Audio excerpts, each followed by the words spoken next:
Protein synthesis, photosynthesis, translation, protein properties चल रही थी। लास्ट टाइम प्रोटीन सिंथेसिस चल रहा था।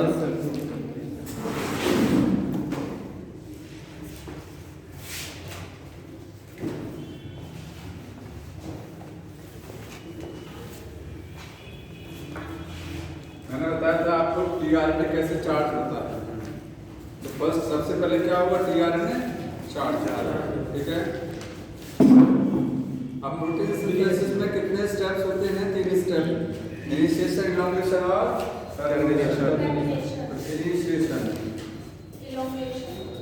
इनिशिएशन स्टेप में देखिए क्या होगा, मैसेंजर आरएनए बन करके कहाँ बना है? न्यूक्लियस में। उसकी प्रोसेसिंग हो गई है, प्रोसेसिंग हो गई है ना उसकी, ठीक है। उसके बाद वो सेल के साइटोप्लाज्म में पहुंचेगा एमआरएनए। इधर देखते रहिए, एमआरएनए कहाँ पहुंचा? सेल के साइटोप्लाज्म में, और सेल के साइटोप्लाज्म में राइबोसोम के ऊपर अटैच कर जाएगा। ये है राइबोसोम्स, इस तरीके के एमआरएनए उस पर अटैच कर गया, ठीक है। अब यहाँ देखना है जो राइबोसोम है, राइबोसोम के किस यूनिट पर अटैच होता है? राइबोसोम की दोनों यूनिट अलग रहती हैं, सेपरेट हैं। दोनों यूनिट क्या हैं? सेपरेट हैं। छोटी वाली यूनिट जो है, अगर यूकैरियोटिक सेल बोलेंगे तो 40S है, उस पर जाकर के अटैच हो जाएगा, ठीक। अब थोड़ा राइबोसोम के बारे में देख लीजिए कि राइबोसोम में क्या होता है। राइबोसोम जैसे एक है, ये छोटा सा राइबोसोम हो गया। यहाँ पर इसमें जो साइट होती है, कुछ 3 साइट है उसमें, 3 साइट है। एक राइबोसोम में कितनी साइट है? 3 साइट है, ठीक है। ये ई साइट हो गया, पी साइट और ए साइट। ए का मतलब अटैचमेंट साइट। ए पर नया अमीनो एसिड आकर के टीआरएनए लेकर के आएगा यहाँ, पी पर पेप्टाइड बॉन्ड बनेगा और इससे वो टीआरएनए एग्जिट कर जाएगा। समझ में आ रहा है? 3 साइट होती हैं। इसके बाद जब यहाँ एमआरएनए अटैच करेगा तो एमआरएनए इस तरीके से अटैच करेगा। देखिए सबसे पहला कोडन एमआरएनए में कौन सा होगा? AUG। सबसे पहला अमीनो एसिड कौन सा जुड़ेगा? AUG। तो AUG जहां पर रहेगा वो कहां पर आ जाएगा? पी साइट पर। याद रखिए, AUG के सामने कौन सी साइट आएगी? पी साइट पर आएगा। ऐसा अटैचमेंट होगा कि AUG पी साइट के सामने आ जाएगा, ठीक है।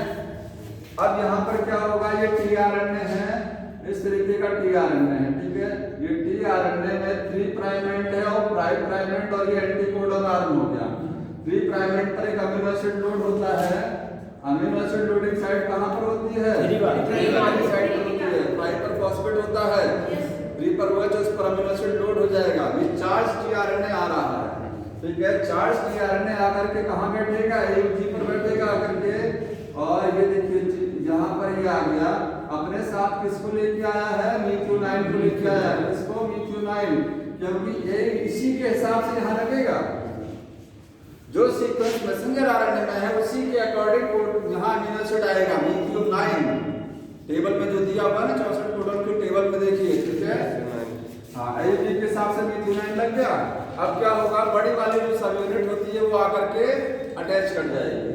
लार्ज सब यूनिट यहाँ पर आकर के ये जुड़ गया, देखिए ऊपर से। ये कौन सी हो गई? ये 60S और ये 40S हो गया, ठीक है। ये हो गया इस तरीके से। इनिशिएशन हो गया, शुरुआत हो गया, ठीक है। अब क्या होगा? इलॉन्गेशन। एक अमीनो एसिड आकर के जुड़ गया, शुरुआत हो गया कि एक अमीनो एसिड जुड़ गया है। समझ में आ रहा है? एक टीआरएनए लेकर के आया उसको। याद रखिए, AUG का कॉम्प्लीमेंट्री एंटीकोडन आर्म पर होगा, एंटीकोडन पर U होगा, A होगा और C होगा। इसका कॉम्प्लीमेंट्री यहाँ होता है, जस्ट अपोजिट। समझ में आ रहा है? एंटीकोडन आर्म पर। अब ये 60 वाली है, यूनिट जुड़ गया इस तरीके से। अब दूसरा स्टेप है इलॉन्गेशन। इलॉन्गेशन में क्या होगा? ये प्रोटीन का चेन अब बनेगा। अब अमीनो एसिड, अगले अमीनो एसिड जुड़ेंगे। नेक्स्ट जो अमीनो एसिड है वो जुड़ते चले जाएंगे। समझ में आ रहा है? यहाँ देखिए, मान लीजिए इसके हिसाब से क्या है? U। इसके अकॉर्डिंग क्या होता है? 64 कोडन की टेबल में क्या दिया हुआ है? U के अकॉर्डिंग एनसीईआरटी में 64 कोडन की टेबल बनी हुई है ना, क्या दिया हुआ इसके अकॉर्डिंग चेक कर लीजिए। ट्रिपल यू के अकॉर्डिंग क्या दिया हुआ है?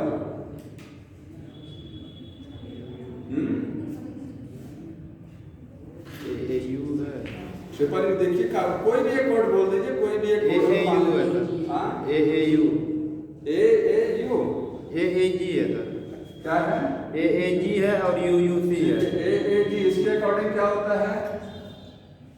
UUC अरे इसके अकॉर्डिंग कौन सा अमीनो एसिड लिखा गया है? अमीनो एसिड का नाम फिनाइलएलनिन इसके अकॉर्डिंग है, ठीक। तो अगर ये सीक्वेंस मान लीजिए है, अगला सीक्वेंस कौन सा ये वाला है, तो अब देखिए यहाँ पर क्या होगा, अगला आएगा टीआरएनए। टीआरएनए क्या था? पुली था। अमीनो एसिड क्या है? लगेज है, ठीक है। मैसेंजर आरएनए क्या है? ट्रेन है, और ये प्लेटफॉर्म है, ठीक। अगला यहाँ पर पुली आएगा, इस तरीके से टीआरएनए आएगा और वो अपने साथ क्या लेके आएगा? फिनाइलएलनिन लेके आएगा। ये चीज समझ में आ रहा है? बताइए। मतलब टी है उसमें यूजी है, तो अगर वहाँ पे एजी हो गया तो क्या टीआरएनए खराब हो जाएगा? कहाँ पर हो गया?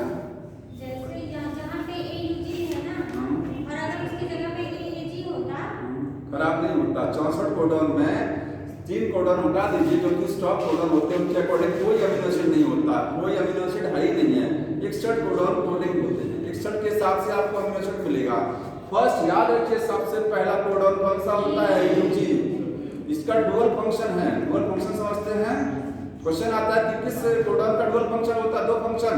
ये इनिशिएशन भी करा रहा है, इनिशिएशन का मतलब शुरुआत करा रहा है ये कोडन, और ये मिथ्योनाइन को भी कोड कर रहा है, मतलब इसके हिसाब से अमीनो एसिड भी जोड़ रहा है और ये स्टार्टिंग भी करा रहा है। बाकी जितने कोडन रहेंगे वो स्टार्टिंग नहीं कराएंगे, वो क्या करेंगे? केवल अमीनो एसिड ही जुड़ेगा उनके अकॉर्डिंग। समझ रहे हैं ना? तुम्हारा कहना है कि अगर यहाँ पर कुछ और होगा तो क्या ये खराब हो जाएगा? नहीं। पहला तो जाहिर सी बात है एयूजी रहना चाहिए, फर्स्ट एयूजी रहेगा। अगला यहाँ पर जो भी मैंने एजी लिखा है, मान लीजिए कुछ और होगा तो उसके अकॉर्डिंग जो टेबल में अमीनो एसिड रहेगा वो करस्पॉन्डिंग अमीनो एसिड आएगा, यहाँ पर जो भी रहेगा उसके हिसाब से अमीनो एसिड आएगा, ठीक है। मान लीजिए ट्रिपल यू रहेगा तो ट्रिपल यू आप देखिए बुक में क्या लिखा हुआ, ट्रिपल यू के हिसाब से क्या बनता है, ठीक है। जी के हिसाब से क्या बनता है, जो भी रहेगा अगला कुछ भी हो सकता है, ठीक है, कुछ भी हो सकता है। समझ में आ रहा है? हाँ जल्दी बोलिए। 64 कोडा में तो अलग-अलग 14 अमीनो एसिड होगा 64। अरे ये कल तुम नहीं आए थे, लास्ट टाइम मैंने बता दिया था कि एक से ज्यादा कोडन एक अमीनो एसिड को कोड करते हैं। 20 अमीनो एसिड हैं, 64 कोडन हैं, ये 64 कोडन 64 अमीनो एसिड कोड नहीं कर पाएंगे। एक से ज्यादा कोडन एक अमीनो एसिड को कोड करेंगे। समझ में आ रहा है? लास्ट टाइम बताते हैं। डीजेनरेट प्रॉपर्टी है। और देखिए अब इलॉन्गेशन होने जा रहा है, अगला ए साइड पर जुड़ेगा।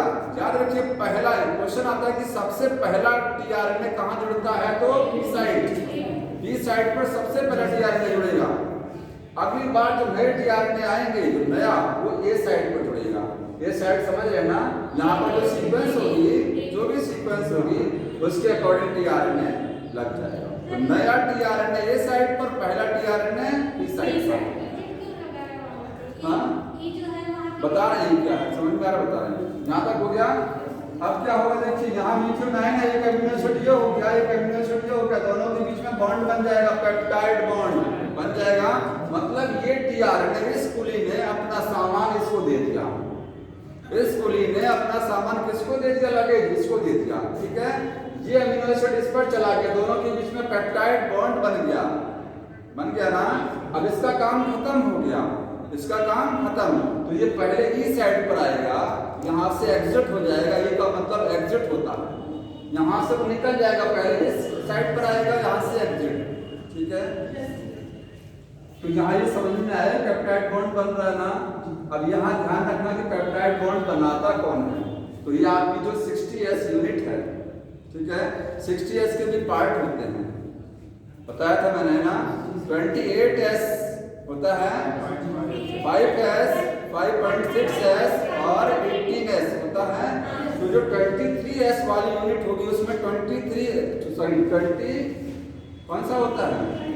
28S RNA मिलेगा कि नहीं मिलेगा? इसमें बड़ी वाली यूनिट में ये रहेगा RNA, यही आरएनए एंजाइम का काम करेगा। मैंने बताया था सारे एंजाइम प्रोटीन होते हैं, कुछ एंजाइम छोड़ करके राइबोजाइम।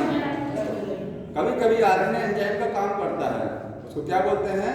राइबोजाइम। हाँ, ये आरएनए एंजाइम का काम करेगा। 28S आरएनए होगा लार्ज सब यूनिट में, और ये क्या करेगा? पेप्टाइड बॉन्ड बनाएगा। तो पेप्टाइड बॉन्ड बनाता कौन है? जी आरएनए कैटलिस्ट का काम करता है। ठीक है, नोट कर लीजिएगा कि 28S RNA function as catalyst. Catalyst का मतलब एंजाइम का काम करेगा। किसके लिए? For peptide bond formation. Peptide bond formation, और इस एंजाइम को बोलते हैं पेप्टाइड ट्रांसफरेज एंजाइम। यहाँ जो नाम होता है उसका क्या नाम होता है? Peptide transferase.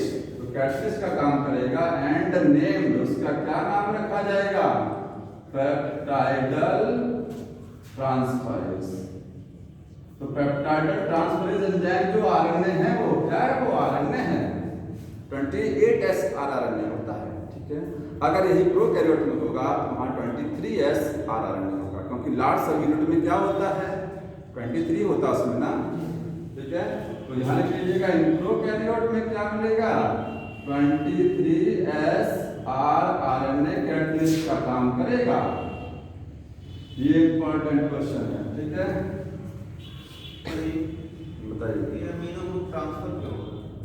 Amino group transfer नहीं होगा तो ये बताइए प्रोटीन का चेन कैसे बनेगा? प्रोटीन बनानी है ना, दो प्रोटीन का दो अमीनो एसिड के बीच में पेप्टाइड बॉन्ड बनाना है, नहीं बनाना है? अलग अलग रखने हैं, नहीं रखने हैं ना, पेप्टाइड बॉन्ड बना के जोड़ना है, तभी तो प्रोटीन की एक लंबी चेन बनेगी। ठीक है, तो चूंकि ये यहाँ पर है तो ये अपना अमीनो एसिड इसको डोनेट कर देगा, पेप्टाइड बॉन्ड बन जाएगा, इसका काम खत्म, ये निकल लेगा यहाँ से। समझ में आ रहा है? पेप्टाइड बॉन्ड बनाना है क्योंकि प्रोटीन की चेन बनानी है हमको। आगे और भी तो हैं, आगे और भी तो कोडॉन है, उनको भी तो कुछ करना नहीं करना, उनके हिसाब से भी तो अमीनो एसिड जोड़ना पड़ेगा। समझ में आ रहा है? ट्रांसफर होता जाएगा, सब ट्रांसफर होगा। अब देखते रहिए, ये ट्रांसफर हो गया, इसने अपना लगेज इसको दे दिया, इसने अपना अमीनो एसिड इसको दे दिया, ट्रांसफर हो गया अमीनो एसिड इसके पास। इस टीआरएनए के पास कितने अमीनो एसिड हो गए? 2 अमीनो एसिड। समझ में आ रहा है? दोनों के बीच में बॉन्ड बना हुआ है। लास्ट टाइम आए हो तो समझ में आता हो। ऐसे सर जी 100 से ज्यादा बन जाता तभी। देख लीजिए। अब देखिए यहाँ तक तो ये हो गया, अब क्या होगा? आगे मान लीजिए CAG है और CCG है, जो भी कोडॉन है। अब क्या होगा? ये राइबोसोम एक स्टेप आगे जाएगा, एक स्टेप आगे जाएगा ना, नहीं जाएगा? सोचिए मैसेंजर आरएनए था, इसके ऊपर ये राइबोसोम की बड़ी वाली यूनिट है, छोटी वाली यूनिट लगी थी। ठीक है, ये इस तरीके से यहाँ था AUG, उसके हिसाब से लगा दिया। अगला क्या था? ये लग गया, फिनाइल लग गया। अब ये भी तो चलना है, मैसेंजर आरएनए है, मैसेंजर आरएनए में ये हेड हो गया 5 प्राइम एंड ये टेल हो गया, ऐसे भागेगा, रीड करेगा ना आगे। जी, ये राइबोसोम आगे बढ़ेंगे, आगे बढ़ेंगे, तो मैं राइबोसोम को सीधे आगे बढ़ा दे रहा हूँ। देखिए, समझ में आ रहा है यहाँ पर? हाँ, बात वही है, राइबोसोम आगे, अगर राइबोसोम इधर जाएगा तो एमआरएनए इधर जाएगा, बात वही हुई ना, राइबोसोम आगे। हाँ, हो सकता है राइबोसोम यहीं रहता है, एमआरएनए आगे चला जाएगा, क्योंकि राइबोसोम जाता है तो एमआरएनए स्टेबल रहता है, एमआरएनए स्टेबल है वो, ठीक है, एमआरएनए स्टेबल है। तो देखिए अब ये पार्ट जो आपका उठ करके यहाँ आ जाएगा,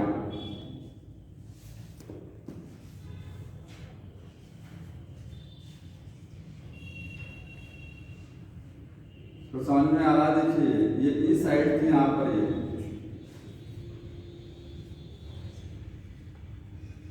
अब इसके हिसाब से जोड़ना है, किसके हिसाब से? सीएस के हिसाब से जोड़ना है।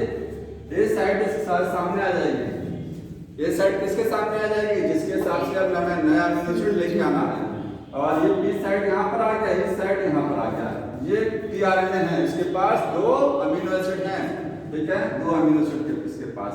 अब ये वाली यूनिट भी आगे आती है, तो मैं बना नहीं रहा हूँ, इसको भी समझ लीजिए, इसके ऊपर आ जाएगी, ठीक है।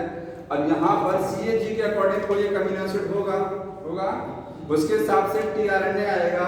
टीआरएनए आएगा यहाँ पर बैठेगा इस तरीके से, और यहाँ पर कोई एक पर्टिकुलर अमीनो एसिड होगा, जो भी होगा इसके हिसाब से होगा। अब क्या होगा, इसके पास 2 लगेज है, 2 अमीनो एसिड है, इसको डोनेट करेगा। ये देखिए, इसको डोनेट करेगा और यहाँ से अपना कनेक्शन हटा लेगा। तीनों अमीनो एसिड किसके पास पहुंच गए, इसके पास। पेप्टाइड बॉन्ड बन गया, कौन बनाएगा, यहाँ जो एंजाइम है आरआरएनए, पेप्टाइड बॉन्ड ये वाला बनेगा, ये वाला पहले तो बना हुआ था, ठीक है। ये वाला पेप्टाइड बॉन्ड बनेगा, तो 2 पेप्टाइड बॉन्ड, 3 अमीनो एसिड किसके पास आ गए, इस टीआरएनए के पास आ गए, ठीक है। ये टीआरएनए फ्री हो गया, ये आएगा किस पर, इस साइड पर आएगा, इस साइड पर, यहाँ से बाहर निकल जाएगा, फिर एक स्टेप और आगे जाएगा, ऐसे ही चलता रहता है। बाहर निकलने का मतलब खत्म हो जाता है फिर दूसरा नहीं, खत्म नहीं होता, वो दूसरा अमीनो एसिड को लेने चले जाता है, ठीक है। समझ में आ रहा है, हो रहा है ये। तो ये प्रोसेस ऐसे चलता रहेगा, राइबोसोम आगे बढ़ते रहेंगे और नया नया अमीनो एसिड जुड़ता रहेगा। बस यही याद रखना आपको, सबसे पहला अमीनो एसिड कहाँ जुड़ेगा, पी साइड पर, उसके बाद नए अमीनो एसिड कहाँ जुड़ेंगे, ए साइड पर। ए फॉर अटैचमेंट होता है, ठीक है, यही याद रखना है इसमें। कब तक होगा ये, जब तक लास्ट में आपके ये नहीं आ जाएगा। अगर मान लीजिए, देखिए स्टॉप कोडॉन कौन कौन से होते हैं, स्टॉप कोडॉन कितने हैं, यूएजी और यूजीए, ये 3 कोडॉन ऐसे हैं जिसके हिसाब से कोई अमीनो एसिड नहीं होता है, इनको बोलते हैं स्टॉप कोडॉन या नॉनसेंस कोडॉन।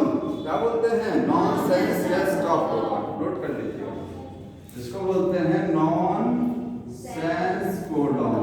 मतलब इसके हिसाब से कोई अमीनो एसिड है ही नहीं है, बना ही नहीं है। तो अगर ये मैसेंजर आरएनए में जब आ जाएंगे तो प्रोटीन बनना बंद हो जाएगा। सोचिए, अगर मान लीजिए यहाँ पर मैं यही कर दे रहा हूँ इसको, यूएजी आ गया, क्या आ गया, यूएजी। यूएजी के अकॉर्डिंग कोई भी अमीनो एसिड नहीं है, तो कोई अमीनो एसिड नहीं है, तो इसके हिसाब से कोई टीआरएनए भी नहीं है, कोई टीआरएनए भी नहीं होगा। समझ में आया, क्योंकि 20 तरीके के टीआरएनए होते हैं, तो 20 तरीके के अमीनो एसिड होते हैं, तो यहाँ पर कोई टीआरएनए नहीं आएगा, कोई अमीनो एसिड नहीं जुड़ेगा, ठीक है। इसके पास जितनी बड़ी चेन रहेगी, इसके पास जितनी बड़ी चेन रहेगी, इतनी बड़ी चेन को लेके बैठा है, ठीक है। अब कोई नया आ नहीं रहा है, तो क्या होगा, ये यहाँ से चेन को फ्री कर देगा और अपना यहाँ से निकल जाएगा टीआरएनए, और इस प्रोटीन की चेन को यहाँ से फ्री कर देगा। कब, जब स्टॉप कोडॉन आ जाएगा, ठीक है। दोनों राइबोसोम की यूनिट अलग हो जाएगी। याद रखिए, राइबोसोम की यूनिट तब जुड़ती है जब प्रोटीन बनना होता है। अगर प्रोटीन नहीं बन रही है तो राइबोसोम की दोनों यूनिट हमेशा अलग रहती हैं, और दोनों को जोड़ने में कौन सा आयन रिस्पॉन्सिबल होता है, ये जोड़ी है ना दोनों यूनिट, कौन सा आयन रिस्पॉन्सिबल है, मैग्नीशियम आयन, याद कर लीजिए, ठीक है। मैग्नीशियम आयन क्या करता है, ज्वाइंट बोथ सब यूनिट ऑफ राइबोसोम, क्वेश्चन आता है कभी कभी, ठीक है। यहाँ दोनों यूनिट जुड़ रही थी तभी तो प्रोटीन बन रही थी, प्रोटीन बनना बंद, दोनों यूनिट सेपरेट हो जाएंगे, ठीक है। और ये प्रोटीन की चेन यहाँ से अलग हो जाएगी, किसकी मदद से होगा, रिलीजिंग फैक्टर। एक फैक्टर होता है प्रोटीन, इसको क्या बोलते हैं, रिलीजिंग फैक्टर, वो उस प्रोटीन की चेन को यहाँ से रिलीज करा देगा, हो गया, और दोनों सब यूनिट अलग, ये हो गया टर्मिनेशन। इनिशिएशन में क्या होता है, सबसे पहला टीआरएनए आएगा, एक अमीनो एसिड को लेके आएगा, मीथियोन आयन। एलोंगेशन में फिर नए नए टीआरएनए आएंगे, ठीक है, कोडॉन के हिसाब से अमीनो एसिड को लेके आएंगे, प्रोटीन की चेन बनती चली जाएगी। और टर्मिनेशन में स्टॉप, कुछ कह रहे थे क्या, फैक्टर क्या है, फैक्टर प्रोटीन है, हाँ, रिलीजिंग फैक्टर एक प्रोटीन है। ट्रांसक्रिप्शन में बताया था रो फैक्टर, सिग्मा फैक्टर, वैसे यहाँ एक रिलीजिंग फैक्टर होता है, तो प्रोटीन की चेन को वहां से हटा करके, कोई नाम नहीं, रिलीजिंग फैक्टर ही नाम, और कोई स्पेशल नाम नहीं है उसका, और उसमें बाद में खाल नहीं निकालना चाहिए उसकी, नहीं हो गया ये। इसमें कुछ चीजें आपको क्वेश्चन आता है, मैंने बता दिया क्या क्या आएगा इसमें। प्रोटीन सिंथेसिस सेल के साइटोप्लाज्म में होती है, पता होना चाहिए। प्रोकैरियोट में ट्रांसक्रिप्शन, ट्रांसलेशन, इंटरकनेक्टेड होता है, ये भी पता होना चाहिए, ठीक है। अगला एक टॉपिक छोटा सा दिया है उसमें यूटीआर। यूटीआर का full form untranslated region. Untranslated region इसका मतलब होता है कि मैसेंजर आरएनए जो आपके पास होता है उसमें एक 5 प्राइम एंड है, एक 3 प्राइम एंड होता है। क्या सबसे आगे यूजी लगा होता है? नहीं, एयूजी सबसे आगे नहीं होता है, एयूजी थोड़ा सा पीछे होता है यहाँ पर, ठीक है। ये फर्स्ट कोडॉन है। और ट्रिपल यू जो आपका स्टॉप कोडॉन होता है, जिसको आप स्टॉप बोलते हैं, वो सबसे लास्ट में नहीं होता है, लास्ट थोड़ा सा पहले रहेगा, ठीक है। तो अनट्रांसलेटेड रीजन का मतलब कि मैसेंजर आरएनए में ऐसा पार्ट जिसका कभी ट्रांसलेशन नहीं होता है। इतना हिस्सा देख रहे हैं, इनिशिएटिव कोडॉन के पहले का इतना हिस्सा, इसमें भी कुछ बेस लगा होगा ना, एटीसीजी कुछ लगा होगा, टी तो नहीं होगा क्योंकि आरएनए है, बाकी सीक्वेंस लगी होगी। ऐसे इस वाले पार्ट में कुछ सीक्वेंस लगी होगी जिसका कभी ट्रांसलेशन ही नहीं होता है, ठीक है। इसी पार्ट को बोलते हैं अनट्रांसलेटेड रीजन। इसका ट्रांसलेशन नहीं होता, इसके हिसाब से कोई प्रोटीन नहीं बनती है, ठीक है। तो ये सब बता रहे हैं बताइए। तो होता कहाँ है? होता है ये कहाँ मिलेगा आपको? ये बोलेंगे before start codon. Start codon के पहले towards the 5 prime and. Start codon ये है, इसके पहले 5 प्राइम एंड डायरेक्शन में, किस डायरेक्शन में? 5 प्राइम एंड, ठीक है, एट 5 प्राइम एंड। और कहाँ मिलेगा? स्टॉप कोडॉन के बाद 3 डायरेक्शन में, after stop codon at 3 end. अब इसका काम क्या होता है? काम क्या है, ठीक है, क्यों लगा होता है? जब अनट्रांसलेटेड है, कुछ प्रोटीन नहीं बननी है, तो क्यों लगा है? लगा इसलिए है क्योंकि देखिए राइबोसोम जो होते हैं, जैसे मैसेंजर आरएनए आता है राइबोसोम पर जुड़ता है आकर के ना, राइबोसोम पर जुड़ेगा ना आकर के, तो अटैचमेंट में मदद करते हैं। किसमें मदद करते हैं? अटैचमेंट। मैसेंजर आरएनए को, इस मैसेंजर आरएनए को राइबोसोम पर जोड़ने का काम ये और वो करते हैं। एक काम तो ये हो गया। दूसरा क्या? आरएनए को स्टेबिलिटी देते हैं, मजबूती। आगे भी एक बॉडीगार्ड, पीछे भी एक बॉडीगार्ड लगा हुआ है, तो स्टेबिलिटी रहेगी ना, ठीक है। तो 2 फंक्शन समझ में आ रहा है, इसका फंक्शन नोट कर लीजिएगा। फंक्शन में पहला क्या? Attachment of mRNA, attachment of mRNA to ribosome, उसमें मदद करेगा ये। और दूसरा है स्टेबिलिटी प्रोवाइड कराएगा, स्टेबिलिटी टू एमआरएनए। अब क्या कह रहे थे तुम बता दीजिए, कुछ कह रहे थे क्या? वही मतलब फंक्शन, हाँ हो गया फंक्शन। आगे का टॉपिक देखिए, जीन एक्सप्रेशन दिया हुआ है, ठीक है। इसमें यही इतना याद रखना किधर होगा, क्या है जीन एक्सप्रेशन। जानते हैं जीन एक्सप्रेशन का मतलब क्या होता है? हम अपने आप को एक्सप्रेस कैसे करते हैं? बोल करके। अगर हम बोलेंगे नहीं तो पता नहीं लगेगा हमारे दिमाग में क्या चल रहा है, पूरा कबाड़ा, ठीक। हम अपने आप को बोल के एक्सप्रेस करते हैं, ठीक है। डीएनए में जो जीन होती हैं, डीएनए में क्या होती हैं? जीन। जीन अपने आप को कैसे एक्सप्रेस करती हैं? जीन प्रोटीन बना के दिखाती हैं। क्या बनाती हैं? प्रोटीन। जैसे प्रोटीन बनेगी उस हिसाब से बोलेंगे जीन का एक्सप्रेशन हो रहा है। जीन क्या कर रही है? कुछ प्रोटीन बना रही है, कुछ काम कर रही है। तो जीन एक्सप्रेशन का मतलब होता है formation of the protein by the gene, ठीक है। नोट कर लीजिए इसका मीनिंग।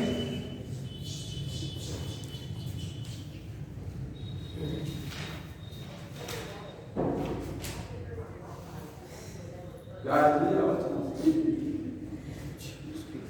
प्रोटीन फॉर्मेशन, प्रोटीन का फॉर्मेशन होना किससे? बाय जीन से। यही जीन का एक्सप्रेशन है। मतलब जीन अगर प्रोटीन बनाना चाहता है तो पहले एक आरएनए बनाएगा, फिर उस आरएनए से क्या होगा? एक प्रोटीन बनेगी। समझ में आ रहा है?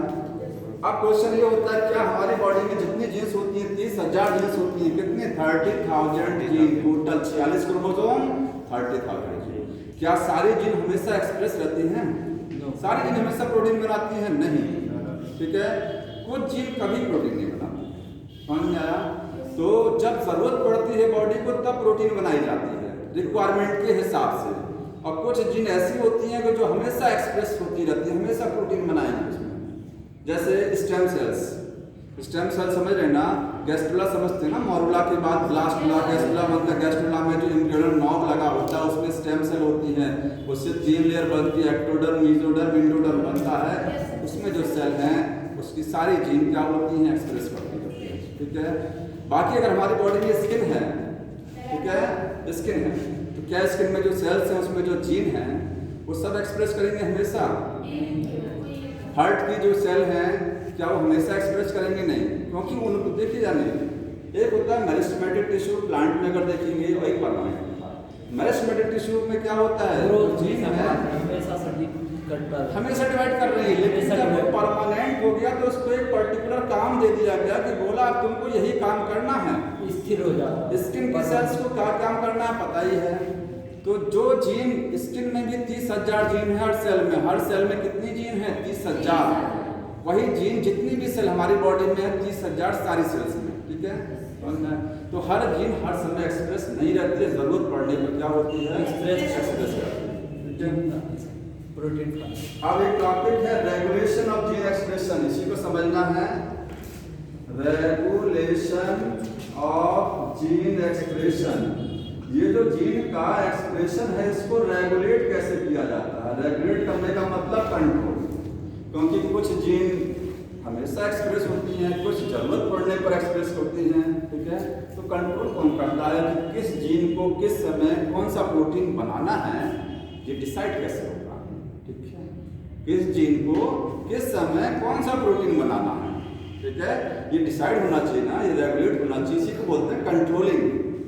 जैसे मान लीजिए स्कूल है तो किस समय कौन सा टीचर किस क्लास में पढ़ाने जाएगा ये बॉस डिसाइड करेगा, समझ में आ रहा है। वैसे हमारी बॉडी में जीन रेगुलेशन होता है, प्रोकैरियोट में भी क्या होता है, जीन का रेगुलेशन किया जाता है, ठीक है। अब जीन का रेगुलेशन का मतलब समझ लें, कंट्रोलिंग, इसका मतलब क्या होता है, controlling the function of gene, gene का फंक्शन कंट्रोल करना, इसी को बोलते हैं जीन का रेगुलेशन होना। कितने स्टेप पर होता है? स्टेप देखिए, स्टेप्स अगर कहेंगे यूकैरियोट में, ये क्वेश्चन आता है यूकैरियोट में और प्रोकैरियोट में कितने स्टेप पर होता है, तो यूकैरियोट में 4 स्टेप पर जीन रेगुलेट हो सकती है और प्रोकैरियोट में 2 स्टेप पर होता है, याद रखना, ठीक है। जैसे मान लीजिए आपके पास पहला स्टेप मैं लिख दे रहा हूं ट्रांसक्रिप्शन के लेवल पर, ट्रांसक्रिप्शन के लेवल पर, ठीक है। दूसरा क्या है, आरएनए प्रोसेसिंग के लेवल पर, प्रोसेसिंग, और तीसरा है transport of mRNA, transport of mRNA, और चौथा है ट्रांसलेशन के लेवल पर। अब चूंकि प्रोकैरियोट में ये 2 स्टेप नहीं होते हैं, ये 2 स्टेप होते ही नहीं, यहाँ 2 ही बचा, ट्रांसक्रिप्शन और ट्रांसलेशन, 2 स्टेप पर जीन रेगुलेशन है। समझ लीजिए कैसे है ये, देखिए दर्शक ये बुक में लिखा गया है, समझ लीजिए कोई मतलब नहीं है। देखिए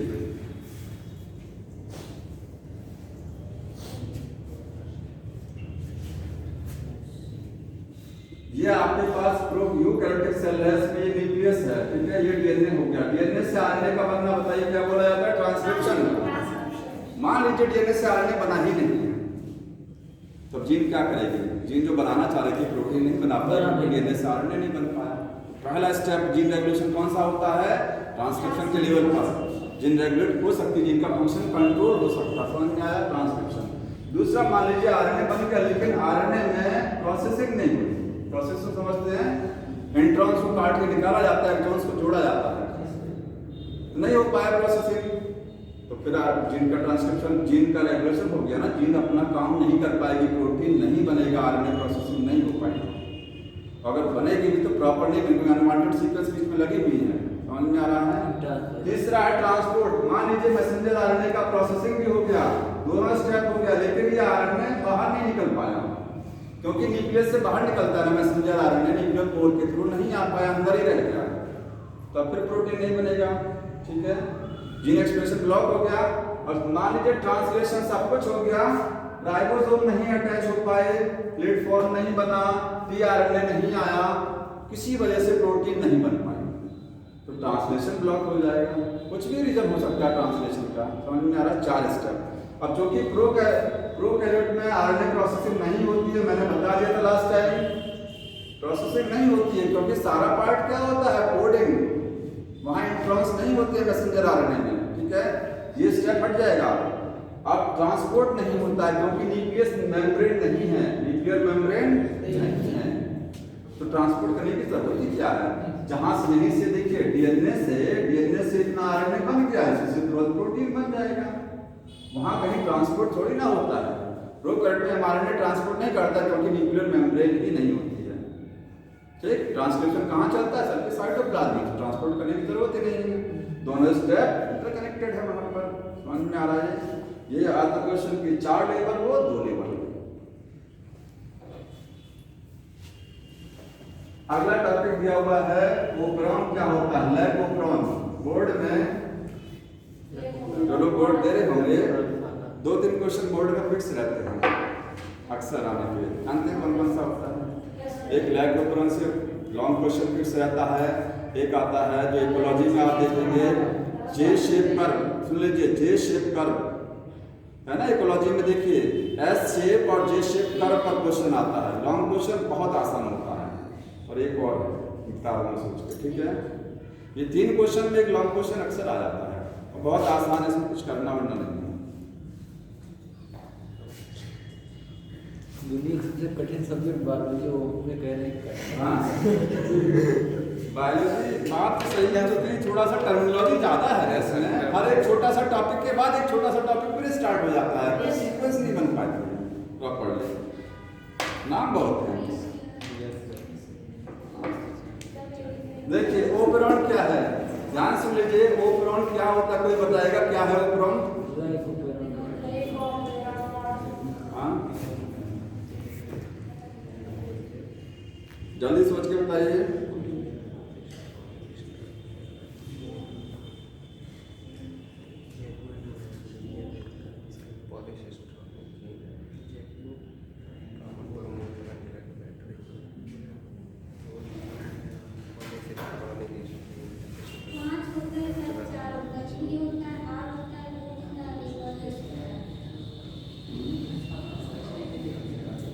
ओपरॉन ये कितना है? Unit of gene regulation, note कर लीजिए। ये क्या है? Unit of gene regulation.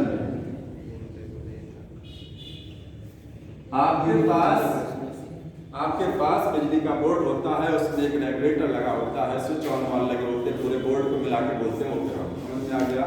Whole board क्या है? ओपरॉन हो गया, ठीक है। तो ये देखिए ओपरॉन का मतलब क्या होता है। जैसे मान लीजिए आपके पास ये जीन डीएनए है, ये क्या है? डीएनए, इसमें ये जीन लगा हुआ है, ठीक है। ये क्या है? जीन। अब ये जीन है तो इससे क्या बनेगा? आरएनए बनेगा, इससे एक प्रोटीन बनेगा, बनता है ना। इसमें जानते हैं प्रमोटर होता है और एक क्या होता है? टर्मिनेटर होता है। बीच में क्या होती है? स्ट्रक्चरल जीन, पता है ना आपको? स्ट्रक्चरल जीन्स होती है, ठीक है।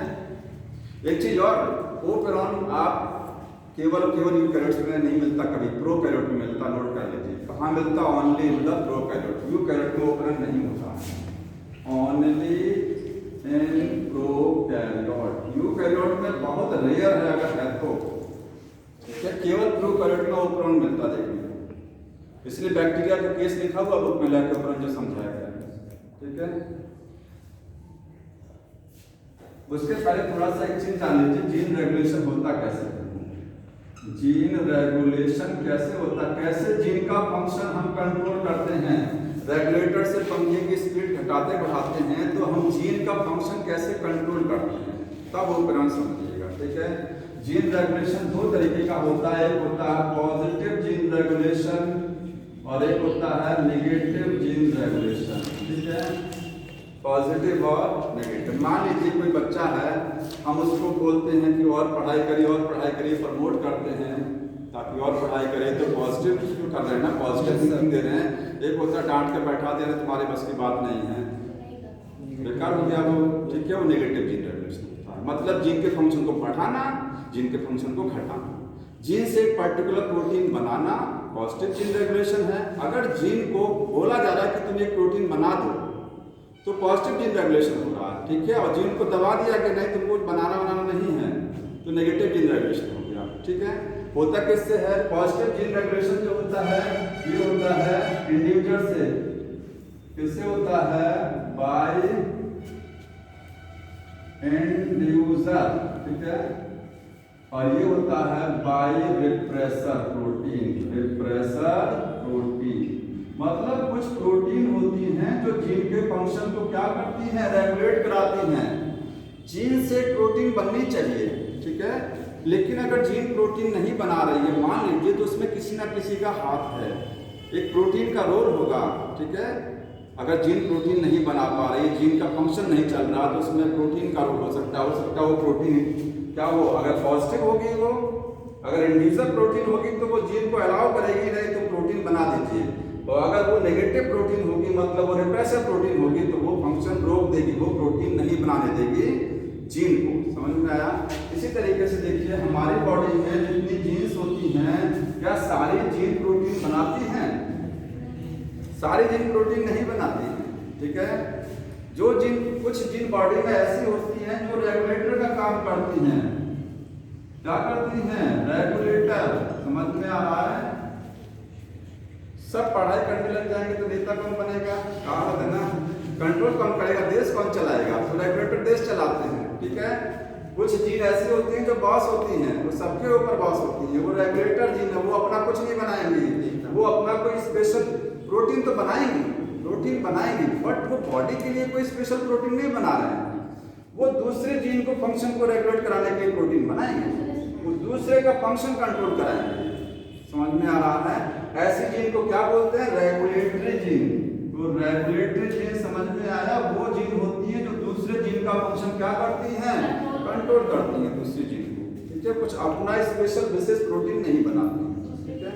और दूसरी जीन क्या होती हैं जो अब तक आप पढ़ रहे थे, अब तक जो आप पढ़ रहे थे जीन होती है ना जो प्रोटीन बनाती हैं, वो जीन जो प्रोटीन बनाएंगी उनको क्या बोलते हैं? Structural genes. क्या बोलते हैं? स्ट्रक्चरल जीन्स, ठीक है। अब स्ट्रक्चरल जीन्स होती है तो याद कर लीजिए कि यहाँ एक प्रमोटर होगा और एक क्या होगा? टर्मिनेटर होगा, बीच में स्ट्रक्चरल जीन्स होती हैं। मैसेंजर आरएनए पढ़ा है ना, प्रमोटर से कुछ बनता नहीं है। प्रमोटर जो है उससे कोई ट्रांसक्रिप्शन में कुछ विशेष नहीं, आरएनए पॉलीमरेज बाइंड करता है केवल उस पर, उससे कुछ बनता नहीं है। मैंने बताया ट्रांसक्रिप्शन यूनिट का पार्ट बताया था, उसमें प्रमोटर बताया था कि प्रमोटर से कुछ बनेगा नहीं, केवल क्या होगा? आरएनए पॉलीमरेज बाइंड करेगा। टर्मिनेटर से कुछ बनेगा नहीं, केवल यहाँ पर कौन सा फैक्टर बाइंड करेगा? सिग्मा। यहाँ रो फैक्टर बाइंड करेगा, पॉलीमरेज बाइंड कराने के लिए यहाँ सिग्मा फैक्टर, ठीक है। ट्रांसक्रिप्शन बंद होगा, यहाँ स्टार्ट होगा। मेन किससे बनेगा? स्ट्रक्चरल जीन से। तो अगर ये रेगुलेटरी जीन एक ऐसा प्रोटीन बना रही है, एक ऐसा प्रोटीन बना रही है, ध्यान सुनिएगा, जो क्या कर रहा है? इसके फंक्शन को प्रमोट करा रहा है, मतलब इससे प्रोटीन बनाने को अलाउ कर रहा है कि तुम प्रोटीन बना दो, तो उस प्रोटीन को क्या बोलेंगे? इंड्यूसर। और ऐसे जीन रेगुलेशन को क्या बोलेंगे? पॉजिटिव। और ये रेगुलेटरी जीन एक ऐसा प्रोटीन बना दी जो क्या करेगी? उसके फंक्शन को रोक देगी, तो इस रेगुलेशन को बोलेंगे नेगेटिव रेगुलेशन है। और प्रोटीन का नाम क्या रहेगा? रिप्रेसर प्रोटीन को रिप्रेस करेगी, सप्रेस करेगी। समझ में आ रहा है? ठीक है। तो दो तरीके का जीन रेगुलेशन होता है, पॉजिटिव नेगेटिव। पॉजिटिव में इंड्यूसर प्रोटीन और नेगेटिव में रिप्रेसर प्रोटीन। क्या बनेगा? इससे बनेगा रेगुलेटरी जीन से बनेगा, ठीक है। स्ट्रक्चर की भी तो क्या होती है? स्ट्रक्चर भी तो होती होता है इसका। बता रहे हैं। अब एक चीज देखिए, मैसेंजर आरएनए सबने पढ़ा ना, मैसेंजर आरएनए, ठीक है। प्रोकैरियोट का जो मैसेंजर आरएनए होता है, प्रोकैरियोट में एक मैसेंजर आरएनए के अंदर कई स्ट्रक्चरल जीन्स लगी होती हैं, जबकि यूकैरियोट का जो मैसेंजर आरएनए होता है उसमें एक ही स्ट्रक्चरल जीन होती है, एक सिंगल जीन होती है। समझ में आ रहा है? लेफ्ट ऊपर में देखिए ZY लिखा है, बैक्टीरिया का केस है। किसका है? बैक्टीरिया। तो प्रोकैरियोट में मैसेंजर आरएनए जो बनता है उसमें कई स्ट्रक्चरल जीन्स होती हैं, मतलब एक साथ कई प्रोटीन बन सकती हैं, ठीक है। लेकिन यूकैरियोट में क्या होता है? एक ही जीन होती है स्ट्रक्चरल, उससे एक ही प्रोटीन, मतलब यूकैरियोट में एक बार में एक प्रोटीन बनेगी मैसेंजर आरएनए से। मैसेंजर आरएनए से ट्रांसलेशन होता है, प्रोटीन बनती है ना, जो मैंने बना के दिखाया। तो यूकैरियोट में एक बार में एक प्रोटीन बनेगा, क्योंकि मैसेंजर आरएनए में एक ही स्ट्रक्चरल जीन है और प्रोकैरियोट में मैसेंजर आरएनए में कई स्ट्रक्चरल जीन्स हैं, इसलिए एक साथ कई प्रोटीन बनती है। लेप्टोप्रोन में 3 प्रोटीन बनती है एक साथ, ठीक है। तो ऐसे आरएनए को बोलते हैं पॉलीसिस्टोनिक एमआरएनए और ऐसे आरएनए को बोलते हैं मोनोसिस्टोनिक एमआरएनए। समझ में आया? तो नोट कर लीजिएगा कि पॉलीसिस्टोनिक और मोनोसिस्टोनिक क्या होता है। पॉलीसिस्टोनिक एमआरएनए क्या होता है, ये आपको कहाँ मिलेगा? प्रोकैरियोट में मिलेगा, ठीक है। यहाँ पर क्या होता है? सेवरल स्ट्रक्चरल जीन्स होती हैं, मतलब एक से ज्यादा स्ट्रक्चरल जीन मिलेगी। एक जीन को हम सिस्ट्रॉन बोलते हैं। सिस्ट्रॉन क्या है? एक जीन जो प्रोटीन बना रही है उस जीन को बोलते हैं सिस्ट्रॉन। नोट कर लीजिए, सिस्ट्रॉन क्या है? सिस्ट्रॉन इज जीन, एक जीन होती है दैट फॉर्म प्रोटीन, जो प्रोटीन बनाती है। उस जीन को क्या बोलते हैं? सिस्ट्रॉन। ये कहाँ मिलेगा देखने को? डीएनए में होता है। कहाँ होता है? डीएनए। अब चूंकि डीएनए में है तो डीएनए से कॉपी होकर आरएनए में आएगा ना सीक्वेंस, ठीक है। तो ऐसा एमआरएनए जिसमें कई जीन को बनाने और कई प्रोटीन को बनाने वाली सीक्वेंस लगी हुई है, पॉलीसिस्टोनिक एमआरएनए। और मोनोसिस्टोनिक क्या होता है? Monocistronic mRNA. ये आपको यूकैरियोट में मिलेगा। इसमें 1 स्ट्रक्चरल जीन होती है, एक ही स्ट्रक्चरल जीन होती है, एक बार में एक प्रोटीन बनेगा, ठीक है। तो क्या हमारी बॉडी में एक बार में एक ही प्रोटीन बनते हैं? बताइए सोच के। एक बार में कई प्रोटीन बनते हैं ना, लेकिन एक ट्रांसक्रिप्शन यूनिट से एक बार में एक ट्रांसक्रिप्शन यूनिट की बात करना, एक छोटे से सेगमेंट से, ठीक है। एक एमआरएनए से एक प्रोटीन बनेगी ना, पता नहीं कितने एमआरएनए बनते रहते हैं एक साथ कई प्रोटीन बनती है हमारी बॉडी में, लेकिन एक एमआरएनए से एक प्रोटीन। प्रोकैरियोट में एक एमआरएनए में कई सीक्वेंस लगी हैं, तो कई प्रोटीन एक साथ बन जाते हैं। इसमें समझ में आ रहा है? तो ये हो गया मोनोसिस्टोनिक और पॉलीसिस्टोनिक एमआरएनए, ठीक है। अब ओपरॉन, अब समझ लीजिए ओपरॉन क्या होता है। ओपरॉन डीएनए का वो एक सेगमेंट है, डीएनए का एक सेगमेंट होता है, ठीक है, जो एक से ज्यादा जीन के फंक्शन को कंट्रोल कराता है। इसीलिए ये बैक्टीरिया में ही मिलता है, क्योंकि यूकैरियोटिक सेल में, हम लोगों की सेल में एक बार में एक ही प्रोटीन बनती है ना, एक बार में एक ही प्रोटीन बनती है, एक ही स्ट्रक्चरल जीन तो होती है एमआरएनए में। प्रोकैरियोट में एमआरएनए में एक से ज्यादा प्रोटीन की जीन लगी होती है। प्रोकैरियोट में जो एमआरएनए होता है उसमें क्या होता है? एक से ज्यादा जीन लगी होती है स्ट्रक्चरल जीन की। तो ओपरॉन यहीं पर होता है। तो ओपरॉन की डेफिनेशन फिर से लिख लीजिएगा, ये क्या है? सेगमेंट ऑफ डीएनए है, segment of DNA that control function of more than 1 gene, जो एक से ज्यादा जीन के फंक्शन को कंट्रोल कराता है। ऐसे रेगुलेशन को, ऐसे डीएनए सेगमेंट को ओपरॉन बोला जाता है। ओपरॉन में होता क्या क्या है वो देख लीजिए, क्या क्या होता है ओपरॉन के अंदर। बैक्टीरिया में होगा, समझ रहे ना, यूकैरियोटिक सेल में नहीं मिलता है। इकोलाई। अब एक साइंस जो बुक में देखिए लैक ओपरॉन लिखा गया। ओपरॉन भी कई तरीके हैं, ओपरॉन के कई टाइप होते हैं, lac operon, tryptophan operon, arabinose operon, बहुत ओपरॉन है, ठीक है। लैक ओपरॉन किसके लिए है? लैक्टोज शुगर के यूज करने के लिए। मान लीजिए आपके पास एक प्लेट है, आपके पास एक कांच का प्लेट है, ठीक है, उसमें आपने ई कोलाई बैक्टीरिया रखा हुआ। कौन सा बैक्टीरिया? E coli.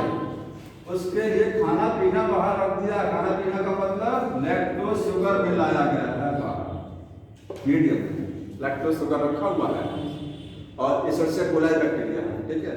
अब ये ई कोलाई बैक्टीरिया इस लैक्टोज शुगर को यूज करना चाहेगा ना, आपके सामने खाना रखा रहता है, आप खाएंगे, खाना डाइजेस्ट होगा आपकी बॉडी में जाकर के, वैसे ही मीडियम में आपने ई कोलाई बैक्टीरिया रखा हुआ है, बाहर लैक्टोज शुगर है। ये लैक्टोज शुगर पहले तो इसकी बॉडी के अंदर जाएगी, तब जाकर के ब्रेक करेगी ग्लूकोज प्लस गैलेक्टोज होता है ना। लैक्टोज किससे बनता है? Glucose plus galactose. तो लैक्टोज टूटेगा तभी तो बैक्टीरिया लैक्टोज को यूज करेगा। क्या लैक्टोज ऐसे ही सटक जाएगा? नहीं होगा ना। लैक्टोज को बॉडी में ले जाके अपने तोड़ेगा तभी उसको यूटिलाइज कर पाएगा। तो लैक्टोज को यूटिलाइज करने वाला ओपरॉन लैक्टोज ये किसके लिए बना है? For the utilization of lactose sugar by prokaryotic cell. Note कर लीजिएगा क्या है। क्यों प्रोकैरियोट? हाँ, क्यों प्रोकैरियोट में होता है। लैक्टोपरॉन क्या है? ये है for utilization of lactose sugar and prokaryote. अभी मैंने ये नहीं बताया कि ओपरॉन में होता क्या क्या है, ठीक है। अब समझ लीजिए ओपरॉन में क्या क्या होता है। देखिए अब एनसीईआरटी बुक में एक डायग्राम देखिए, इस तरीके से बना है। ये एक सेगमेंट डीएनए का दिया हुआ है। किसका डीएनए का सेगमेंट है? बैक्टीरिया। बैक्टीरिया का डीएनए का एक टुकड़ा है, ठीक है। उसको आप क्या बोल रहे हैं? ओपरॉन बोल रहे हैं, ठीक है। उस ओपरॉन में क्या क्या होना चाहिए? उस ओपरॉन में जैसे बिजली के बोर्ड में एक रेगुलेटर होना चाहिए, वही तो कंट्रोल कराएगा। तो जहाँ एक सेगमेंट होना चाहिए रेगुलेटरी पार्ट, ठीक है। बाकी आगे का सेगमेंट होता है स्ट्रक्चरल जीन, जिससे प्रोटीन बनती है, वो तो नॉर्मल होता है। तो यहाँ पर देखिए, यहाँ पर आई जीन देख रहे हैं, आई सेगमेंट देख रहे हैं। इसके बाद में यहाँ होगा ZYA। ये मैं केवल जीन बता रहा हूं। अभी ZYA जीन मैंने बताया कि प्रोकैरियोटिक सेल में एक साथ एक सेगमेंट से, एक जीन से कई प्रोटीन बनती हैं। मतलब कई जीन है, देखिए इसमें कई प्रोटीन को बनाने वाली जीन होती हैं। समझ में आ रहा है? यहाँ पर ये ZYA जीन है, ये कई जीन, सेवरल जीन है। इसका ये बॉस हो गया, आई इसका बॉस हो गया, ठीक है। ये सबको कंट्रोल कराएगा। तो ओपरॉन हो गया ना। तो बाकी अगली बार समझ जी पढ़ के आइएगा। कौन सा टॉपिक? लैक्टोपरॉन है और उसके बाद में फिंगरप्रिंटिंग है, क्लोज पैकिंग। वो सब छोटे-छोटे टॉपिक है।